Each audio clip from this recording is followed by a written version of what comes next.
Okay, good afternoon and welcome to another exciting edition of Tech on the Rocks. We are at Season 2, Episode 6, Death of Windows 10. I am Death, founder and CEO of Mid-Atlantic Technology Professionals, and with me is... Oh, that was fast. And I am Hope Stroum, Business Manager for Mid-Atlantic Technology Professionals. And I'm only cleverly disguised as Death.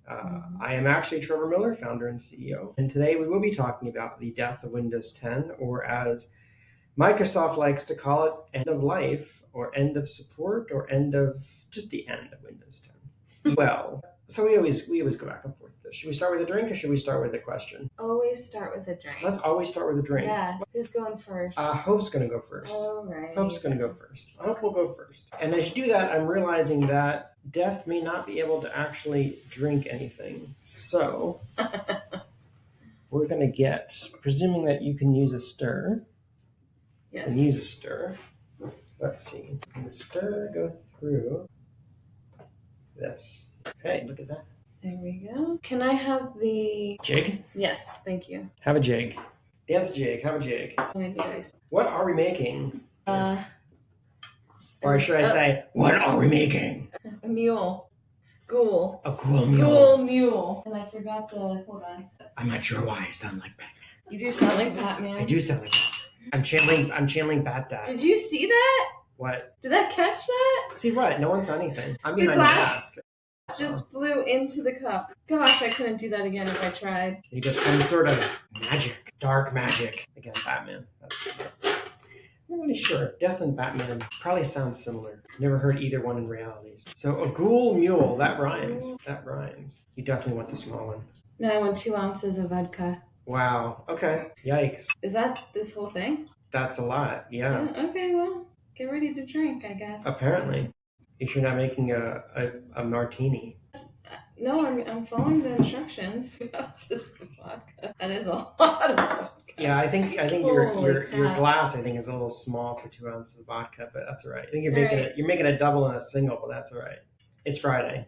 5 ounces of grenadine. No, it's not Death. It's Tuesday. You're right. It's Tuesday. She's very focused. Yeah, I am. We're very focused here at Mid-Atlantic. This is gonna make We're very focused on task. You're not gonna have any room for ginger beer.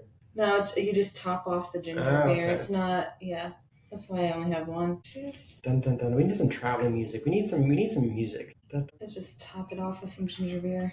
There you go.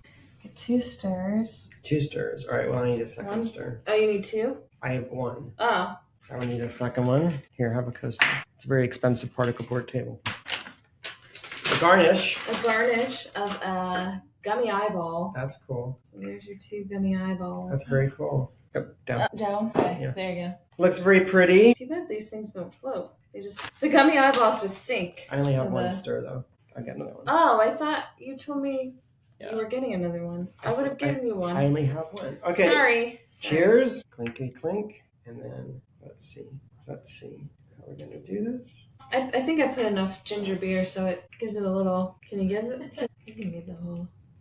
That's why. There you go. Yeah. This was. It's quite the task over there. This costing me the death of me. Good? And I did good? Yeah, except that's too much. All right, done. Well, for rimmed glass, you really should. Yeah, get the rim. You should take the rim. And that looked too good not to do that. And there is a lot of alcohol in here. I'm just going off the directions. You should do the rim. The recipe says 2 ounces. I'm just going off the recipe. That's right.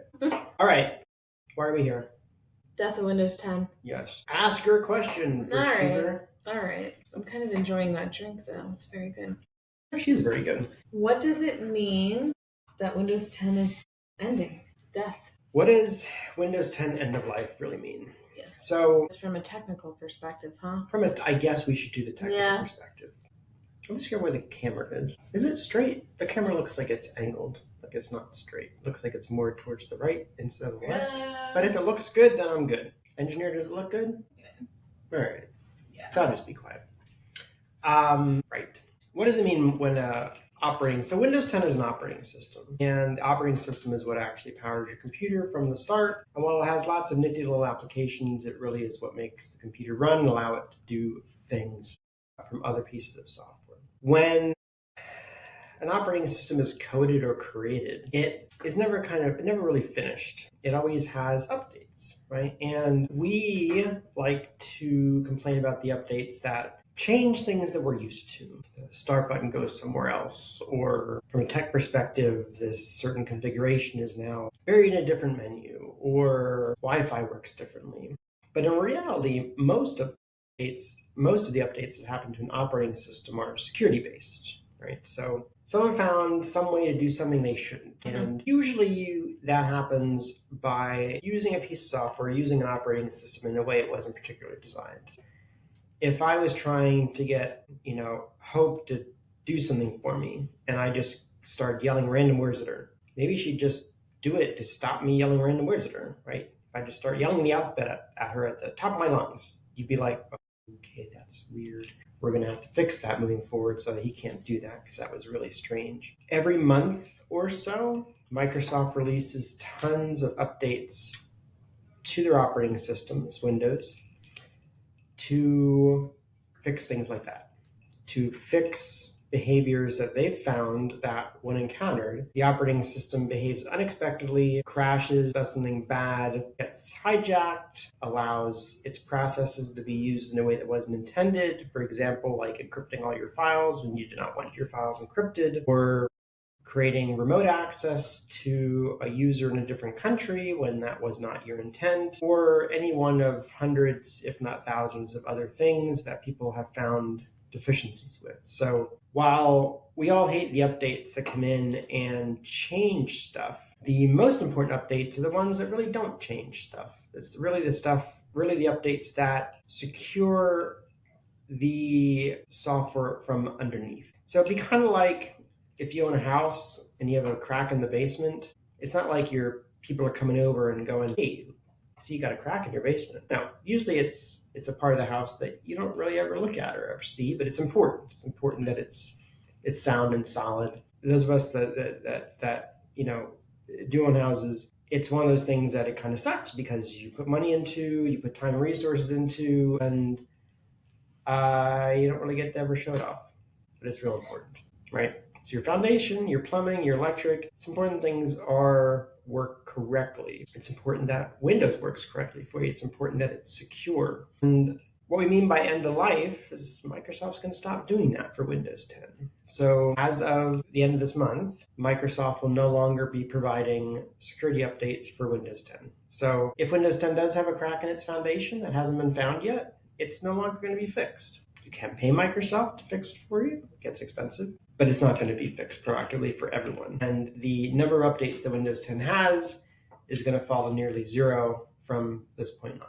As Microsoft has done with every operating system since, Windows 8.1, Windows 8, Windows 7, Windows XP, Windows ME, Windows 2000, Windows 98, Windows 95, Windows 3.1, 1, 3.1, 3.0, 2.0, 1.0, all the way back. So that's what end of life means. End of life means that the updates that Microsoft provides, and most importantly, that these are security updates that Microsoft provides, will no longer be providing them. They will stop. Completely and utterly. Which means, as you just listed all of them, Windows 11 is your next software program? Is that what it's considered? Yes, operating system. Operating system, yeah. Upgrade to Windows 11. That may be the next question. The next question is, why should I care? Why should I care? Why should I care, Trevor? I suppose when I answer the first question, I talked a little bit about that. So why should you care? Well, I guess why should a business care? Why should a business care at all? Why should a business care at all? So back to your crack in the concrete analogy, my crack in the concrete analogy. If you live in a very dry area and your house doesn't weigh a whole heck of a lot, probably fine. With Windows 10, we don't know what we don't know. So did Microsoft get all the security bugs out of Windows 10? Is some hacker group out there sitting on an exploit that they've not talked about yet, that they're waiting until next month? We don't know. And that's kind of what makes it important. We, as business owners, you want to know your challenges. You want to know the most information you can about the bits of your business. You want to make sure that your staff are productive. You want to make sure that your customer data, partner data, corporate data is secure. You want to make sure that your systems do what they're supposed to do. Unknowns are bad. So in the case of Windows 10, why should you care? Well, you want a stable business environment. You want stuff to work on November 1st, the same as it worked on October 31st. And the best way to do that is to kind of go with the flow. Upgrade to Windows 11. Microsoft gave a free upgrade path for a long time. Yes. Just watching to see how this eyeball goes. I'm not confident enough in my drinking costuming abilities to attempt to do that. So for the security of business and the security of your environment, that's why, right? Make it a known. The more things you can know, the more things you can fix. The thing, when Windows 11, if there's an exploit or if there's a virus or something, we all know how to fix it. If you came at us today with a Windows 95 system that had a virus, we have no idea how to approach that, right?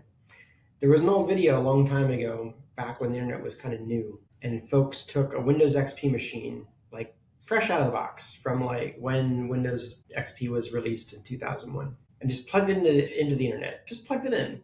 And within about 30 seconds, it was completely and utterly compromised without even touching anything. No opening, clicking, right? Because they did it now, this day and age? Because of vulnerability. This was done when Windows XP went into life. End of life. Okay. Yep. You plug it in and you just see how quickly exploits can take it over if those exploits are not patched or upgraded. Or updated, I should say. So, yeah. For the barrier, if you have relatively current computers, you can just upgrade them, right? Microsoft doesn't charge for Windows client licenses. It's a free piece of software, right? You get additional security, additional functionality for free. Now, if your computer's aged or was extremely inexpensive to begin with, it might not. If folks aren't sure, what should they do? Contact Mid-Atlantic. We can help. We can walk you through it. She's the business manager for a reason. We can also help you upgrade to Windows 11. We can. And depending upon your environment, if for some reason you can't upgrade, and there are certain people that can't, there are mechanisms. Microsoft does make available extended service. It's expensive. It's more expensive than actually upgrading to Windows 11. And over time, it's more expensive than getting a new computer, but it gives you a little more time. Famously, there was, way back when, in the 90s, there was Microsoft operating systems were called Windows NT. And Windows NT4 was one of the most common piece of software in the business environment. And the last service pack was Service Pack 6, Windows NT. NASA got Microsoft under contract to make a Service Pack 7 for the space shuttle. If you have enough money, you can get those updates. The mythical Service Packs. Maybe old in tech will know what I'm talking about, and probably nobody here does. Okay. No, sorry. But we need another drink because we finished. We finished. All right. What are you making? We are making, what did I call it? Engineering, what did I call this? Apple cider? Spiked apple cider. So I'm making this spiked apple cider for 30-some years. Inspired by... 30-some years you've been making this. Give or take. Wow. Please. Wow. Okay. I'm 50-something, so make sure I don't back myself up too far under 21. May I have the jig, please? Oh, sorry. Yes, you can. This is a vintage bottle of firewater that I now saved for only this because Firewater? I don't think they make firewater anymore. Is it spicy? What is firewater? Firewater is spicy cinnamon schnapps. It's good. Cinnamon schnapps. I like cinnamon. We like cinnamon. Yeah. I even splurged, I didn't, the company did, to buy cinnamon sticks. They add nothing to the drink, but it looks cool. Yeah. All right. That's our garnish. That's the garnish, correct. Let's see if there's anything that's settled in here. So everybody see the little. I think you need to slide it down. Do you see it? There's hacks that you can make cup of noodle and stuff in the coffee maker. Well, I made warm apple cider in a coffee maker. Now we'll see how much this will spill. No, it's not going to spill. Tell yourself it won't spill. It's not going to spill. There you go. Yeah, and this isn't going to be as heavy because we all want to walk out of here. Yeah, I'm feeling the first drink. Yeah, I bet. Wow. This is more. This drink is something that really belongs around a campfire. It's close enough. Now, this is the story. There's a story behind the cotton candy. Yeah. All right. So everyone knows about Dorney Park's. What is it actually called? Is the Dorney Park Halloween thing still called the Haunt? Yes. Haunt. Okay. Yeah. I don't remember I don't remember the year, but it was late. No, it was the early 90s, 91, 92, when they first did a Halloween something. Okay. And it was prior to Cedar Fair buying the park. Okay. Someone in management had this. I'm not in front of the microphone. Someone in management had this idea to do something haunted. To do something Halloween. I think it was because they saw something at the shore. They saw Hershey was doing something. I don't know. I was a teenager. Well, I was a young adult.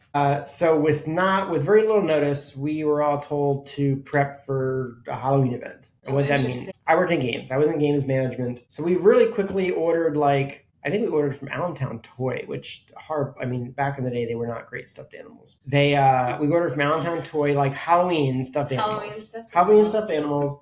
I spent way too much time. We had to dress as pirates because that was the theme someone picked for us. I spent way too much time trying to get a stuffed parrot to sit on my shoulder.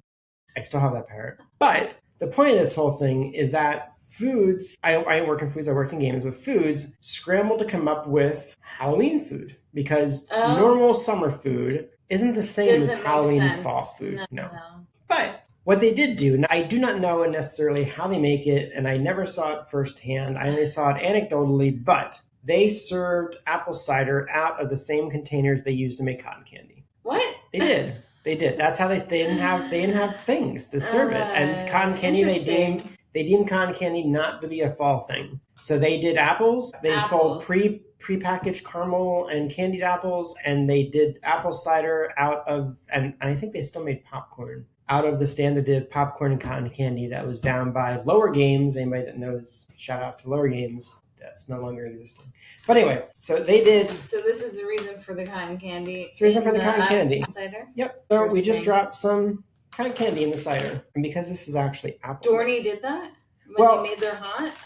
Here's the thing. So they just used the cotton candy bats, which are really too big to clean thoroughly. Yes. They're massive things. They're huge. So what you wound up with was this background little cotton candy taste. Interesting. And it's something that you don't really replicate. There's no other way to replicate that except by actually doing it. So I do it. Interesting. That's a big cinnamon stick. Yeah. We're not grinding these up or anything. So you can use a stir or you can use. Okay. Sorry, I should have given you that with the cheers. handle. Cheers. Now remember, Trevor and I don't talk about our drinks. We don't. I find it funny that we picked a garnish that was candy. You did cotton candy and I did a gummy. That's true. That's true. Yeah. That's true. Interesting. It smells good. It cooled off faster than I thought it was going to cool off. That's perfect. I don't like too hot. Right? But this around the campfire, it needs to be about 5-6 degrees hotter than this. But yeah, it's good. It doesn't. So I went to the store this morning, and this is spiderweb cotton candy. But there's no spiderweb. Which is sour apple, which I'm like, that actually works. Because in October, it's kind of hard to find cotton candy out and about. So what I had after I picked up the cinnamon sticks is I was actually carrying around pixie sticks. Not anybody that knows what a pixie stick is. Yeah. So I was only like... You were going to put pixie sticks in it? Well, I'm like, so have you ever made cotton candy? Yes. So it's essentially just flavored sugar. Like you can make it with Kool-Aid. Yeah, but it's fluffy. No, right. But the where it comes from is just sugar. It's just sugar. Correct. Yes, yeah, you're just making sugar. So I'm like, what can I approximate? Because I couldn't find cotton candy. And then as I was leaving, I was like, it's like an impulse buy. Yeah, it's like with the Halloween stuff. It's like, because I don't know if it's Charms. Somebody makes cotton candy that's in a bag like this year round. And I think it's Charm. Look at it. It's right there. Yeah, I read that, yeah. And that's what I was looking for, because I know someone makes a prepackaged cotton candy like this. Blue or pink, it doesn't matter. This is actually sour apple, so I'm like, I don't think I've ever done that. But it's apple cider, so sour apple cotton candy in apple cider. It works. So, yeah, it actually turned out well. Yeah. It adds a little something, something. It's one of those ingredients where you're like, what is this? I don't know what this taste is. But yeah. It's very good. Yeah, I'm impressed. Impress yourself with your 30-year-old drink? Well, I mean, it's okay. So it's not like I'm going home every day making this. So when we are social for Halloween, we do this. You make this. We always overbuy on the cider, and it goes in this big stock pot. on this No. ancient burner thing. Now explain, this is off topic, explain how you do Halloween. Because you still have your pool open. True. Yeah. True. Which I think So is that's really a good cool. little, yeah. As a side note. Yeah, it's a sidebar into a podcast that's already over on time, but that's okay. You guys will cut it down. Our engineer and our business manager will cut it down to something easily consumable by the masses. Right. So we took COVID seriously, and historically, my wife and I have had a Halloween party, and before we met, I had a. But the year of COVID, we were sad because we couldn't do anything, and in the following year, we were just sick of it. But we still thought that having a lot of people inside our house was still irresponsible. So we racked our brains out and we thought, haunted pool party, right? So you turn the lights red, you throw a Jason mask in the deep end and some skeletons in the water, and you've got a haunted pool party. And you have a good time. Yeah, and you tell people to wear costumes, and then they bring water-themed costumes instead. But that's okay. And they try and change. Or they don't swim Looking at you, Alicia. Sorry, kidding. Or they don't swim at all. But the cool thing is when you turn the water red and then you heat it like crazy. It's got a nice little smoke. I should get a rebate from UGI for that. And it starts to steam all over the place and you're making your own weather. Yep, it's nice. It's kind of cool. Spooky. It's kind of cool. Spooky and cool. Yeah, we'll come back to it. I'm not feeling it this year. We'll come back to it. Yeah. You've been there.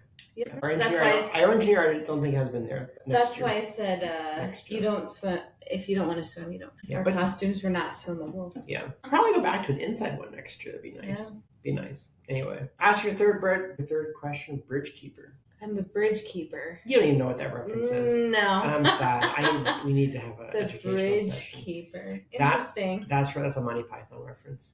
Okay. Does our engineer get it? Kinda. Oh my goodness, I'm old. I'm so old. All right, so last question. What should I do about Windows 10 being end of life? You should make yourself a delectable firewater cider cup. And forget about it? Yeah, if you're running Windows 10 Plus, email us info@m-atp.com. You really should choose one of two paths. You should purchase the extended service package for Windows 10, or you really should upgrade to Windows 11. Even if you've got into updates and try to do it yourself and it fails, there are provisions that we can help you with. Going to get a little cryptic techie here. There's a mechanism called TPM. It is an encryption chip that is embedded into nearly every modern computer. And that encryption chip is used by Windows for its day-to-day functionality. Microsoft determined that Windows 11 requires that chip. Prior to Windows 11, you didn't need a chip. It was good if you had it, but you need it now. You need a certain version of it. Manufacturers like Dell, Lenovo, HP, they've recognized this. They've issued back in what's called firmware updates, or update to the actual chips inside your computer that once applied, then will allow you to do the Windows 10, right? So there are techie intermediate steps that can be taken. And we can help you with the techie intermediate steps, then you can self-serve. That's fine. We want to help people get to where they're in the state that they're protected and their computers are functioning as expected. So if you don't know what version of Windows you have, again, give us a call. We'll walk you through figuring it out real quick. And we never charge for diagnostics. There you go. Free diagnostics all the time. It's on our vehicles. Yep. Talk about it. And does that answer your question? Yeah. I think so, yeah. So Monty Python. Okay, now we're getting off topic. Anyway. In Monty Python, Monty Python has Search for the Holy Grail, and at one point the party comes across a bridge keeper, and they're asked 3 dumb questions by the troll that keeps the bridge, and they're asked things like what's your quest, what's your favorite color. The troll is the bridge keeper? Yes, correct. Nice. Not that I'm calling you a troll. Cool. Sorry. I didn't actually make that connection. But anyway, they ask questions and the party gives answers. Okay. So on that side note, subscribe. There you go. And come follow us at our next podcast in November. Yeah. More importantly, either leave a comment or reach out to us on our socials. And if you have any questions and want us to tackle a topic, yes. You want to suggest a cocktail? We'll happily try your cocktail recipe. You want to come in and promote your business, promote your organization? Yes. We can do that too. We can have you in here, imbibe with us, or we can remote you in. That's not as fun, but we can do that. And I mean, if you really wanted us to be bartenders at your event, we're available. I mean, we are available. We're probably pricey. Yeah, but or we may break a glass. I don't know, because I don't know how to use this. We would absolutely bring some of our stuff, because some of this stuff's expensive. The orange, anything orange you can't have. It's important. It's important. All right, I can't have the coffee cups. Cheers. All right, everybody. Thanks for your time today. Thanks for watching. We are working on an outro. We don't have one yet. So again, like, subscribe, all that stuff you're supposed to do. Leave us a comment. Let us know. We'd love to talk on topics that other people have ideas for. Or are interested in. Yeah, we'd love to talk about things people are actually interested in, as opposed to what we normally talk about. So yeah, there's that. Before I talk us into the oblivion, enjoy the rest of your Tuesday. Jen, our engineer, take us out. Please take us out.